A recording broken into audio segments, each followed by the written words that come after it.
When discussing the greatest villains in pre-time skip One Piece, names like Crocodile, Rob Lucci, and even Gecko Moria are always brought up. Crocodile introduced the idea of a truly overwhelming antagonist with political intelligence and terrifying control over an entire kingdom. Lucci pushed Luffy further physically than almost any enemy before the time skip, and Moria represented the crushing reality of failed dreams in the New World. And yet, despite all of them, Enel always stands out to me. Because Enel is not simply one of the strongest pre-time skip villains. In my honest opinion, he's arguably the most unique of them. Because what makes him exceptional is not just his power, but the atmosphere, the symbolism, and the pure scale he brings to Skypiea. He completely transforms the arc into something larger than a pirate adventure. And through Enel, One Piece begins to feel bigger than it ever has. The first reason Enel works so well is because he feels genuinely untouchable. See, before Skypiea, most antagonists were still grounded within the world of pirates and marines and warlords. Enel felt completely different. His Gorogoro no Mi granted him abilities that seemed absurdly overpowered for that stage of the story. He could move at lightning speed, destroy entire areas effortlessly, and use mantra, which what would later be understood as observation haki, to monitor nearly everyone on the island. To the people of Skypiea, he was not merely a ruler, he was an unavoidable force of nature. This overwhelming power creates one of the greatest tensions in pre-time skip One Piece. Because even with the Straw Hats still there, it still feels like there's no hope for them. Even after understanding Enel's abilities, defeating him still feels impossible. Oda cleverly resolves this by using Luffy's rubber body as the natural counter to lightning, creating one of the smartest and most satisfying matchup payoffs in the series. What makes this twist so brilliant is that it does not weaken Enel in any way. If anything, it instead reinforces how monsterly powerful he truly is. Luffy literally only survives because he happens to be the one person Enel cannot instantly destroy. Another reason Enel surpasses many pre-time skip villains is his presence. You see, Crocodile was intimidating and Lucci was cold and ruthless, but Enel always carried himself with absolute divinity. Every scene involving him reinforces the idea that he genuinely believes himself to be a god. He judges people from above, casually decides who lives or dies, and punishes resistance instantly with lightning from the heavens. Hell, even his demeanor reflects complete superiority. He rarely ever appears angry because he cannot imagine a world where anyone could challenge him. And this overall divine aura fundamentally changes the tone of Skypiea. The citizens do not simply fear Enel physically, they fear him spiritually. And that's what elevates the conflict beyond just survival. Luffy is not merely fighting a tyrant, he's tearing down a false god, a false prophet. And this connects directly to the deeper themes of the Skypiea arc. Because Skypiea, in my opinion, is probably the most thematic arc in One Piece, exploring faith, dreams, inherited will, and freedom. And Enel represents tyranny disguised as divinity. He uses fear and overwhelming power to establish absolute authority, convincing others that resistance is meaningless. Luffy, meanwhile, represents freedom in its purest form. He does not bow to gods, fake ones at that, rulers, or destiny. And the final battle between them therefore becomes symbolic rather than merely physical. When Luffy rings the golden bell after defeating Enel, it is not simply a victory punch, it is the destruction of false divinity and the proof that dreams are real. The bell confirms Mont Blanc Cricket's lifelong belief, fulfills the promise of Calgera and Nolan, and liberates Skypiea from fear. Few villain defeats in pre-time skip One Piece or One Piece period ever carry that much thematic weight. Enel's personality also elevates him above many other antagonists. Unlike villains whose arrogance feels exaggerated for dramatic effect, Enel's ego feels entirely justified. Imagine possessing one of the strongest Logia fruits in existence while also wielding advanced observational abilities in a world where almost nobody around you can even touch you. In Skypiea, Enel has no natural predators, so of course he believes himself to be a god. And this is what makes his reaction to Luffy so iconic. For arguably the first time in his life, Enel encounters something his power cannot dominate. His famous shocked expression after discovering lightning does not affect Luffy is legendary because it completely shatters his worldview in an instant. The moment is funny, but it is also deeply important for his character. Enel's confidence was literally built on absolute invincibility, and Luffy destroys that illusion immediately. And compared to other villains, Enel also also possesses a fascinating balance between intelligence and instability. And in my Sanji video, I know I said that Crocodile is smart, and I do still believe that, but he's more politically calculating than anything. And Lucci is more disciplined, but Enel feels unpredictable. He is highly intelligent and strategically aware, yet emotionally volatile and completely consumed by his own delusions of grandeur. This combination makes him consistently engaging whenever he appears on screen. Lucci often feels like a perfect government weapon, but Enel feels like a man who genuinely believes destiny itself belongs to him. Enel's ambitions make him feel strangely ahead of his time within One Piece. Most pre-time skip villains desired political control, military power, or some kind of revenge. Enel wanted to ascend to the endless earth,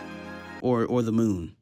It's just the moon. Now, when I first read this, it kind of seemed a bit bizarre and stupid in a funny way, but Oda later expanded on this through Enel's cover story, revealing ancient lunar civilizations and connecting his journey to larger mysteries within the world. So, in retrospect, Enel feels less like an isolated character for a specific arc, and more like a character who accidentally arrived too early in the story. Ultimately, what makes Enel the greatest pre-time skip villain is not simply his power or charisma, it's just the way he expands the scope of One Piece. Through Enel, the series becomes larger than just pirates and oceans. Suddenly, there's gods, sky civilizations, ancient histories, and even mysteries tied to the moon. He transforms Skypiea into literally the most ambitious arc in the series, and leaves behind an unforgettable sense of wonder. Crocodile may have been the better mastermind, and Lucci may have pushed Luffy harder physically, but Enel achieved something neither fully accomplished. He made One Piece feel larger than life. Anyways, that's all from me. If you enjoyed this video, be sure to like and subscribe, and I'll see y'all in whatever I make next.